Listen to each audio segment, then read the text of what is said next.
کیا انہوں نے اپنے اوپر آسمان کی طرف نگاہ نہیں کی کہ ہم نے اس کو کیسے بنایا اور سجایا اور اس میں کوئی شگاف تک نہیں؟ اور زمین کو دیکھو، اسے ہم نے پھیلایا اور اس میں پہاڑ رکھ دیے اور اس میں ہر طرح کی خوشنما چیزیں اگائیں تاکہ رجوع لانے والے بندے ہدایت اور نصیحت حاصل کریں۔ اور ہم نے آسمان سے برکت والا پانی اتارا اور اس سے باغ اگائے اور کھیتی کا اناج اور لمبے لمبے کھجور کے درخت جن کا گابھا تہ بتہ ہوتا ہے، یہ سب کچھ بندوں کو روزی دینے کے لیے کیا ہے۔ اور اس پانی سے ہم نے مردہ زمین کو زندہ کیا، بس اسی طرح قیامت کے روز نکل پڑنا ہے۔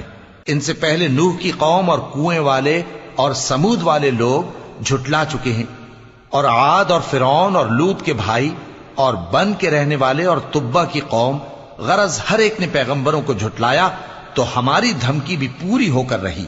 تو کیا ہم پہلی بار پیدا کر کے تھک گئے؟ نہیں، بلکہ یہ اثر نو پیدا کرنے کے بارے میں شک میں پڑے ہوئے ہیں۔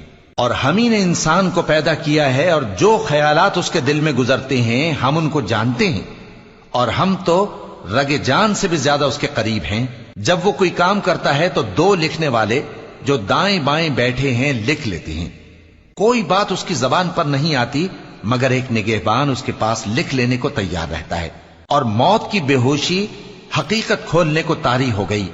اے انسان، یہی وہ حالت ہے جس سے تو بھاگتا تھا، اور سور پھونکا جائے گا، یہی عذاب کی دھمکی کا دن ہے۔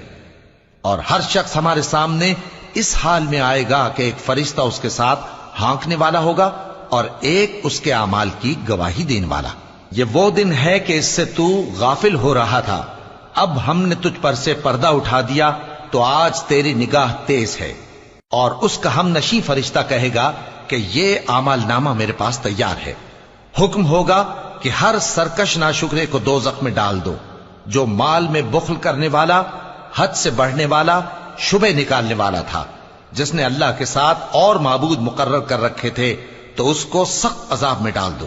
اس کا ساتھی شیطان کہے گا کہ اے ہمارے پروردگار، میں نے اس کو گمراہ نہیں کیا تھا بلکہ یہ آپ ہی رستے سے دور بھٹکا ہوا تھا۔ اللہ کہے گا کہ میرے حضور میں رد و قد نہ کرو، میں تمہارے پاس پہلے ہی عذاب کی وعید بھیج چکا تھا۔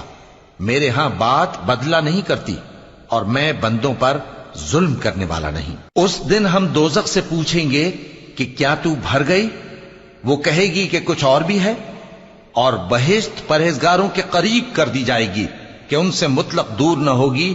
یہی وہ چیز ہے جس کا تم سے وعدہ کیا جاتا تھا، یعنی ہر رجوع لانے والے، حفاظت کرنے والے سے، جو رحمان سے بن دیکھے ڈرتا رہا اور رجوع کرنے والا دل لے کر آیا، اس میں سلامتی کے ساتھ داخل ہو جاؤ۔ یہ ہمیشہ رہنے کا دن ہے، وہاں جو چاہیں گے ان کے لیے حاضر ہوگا۔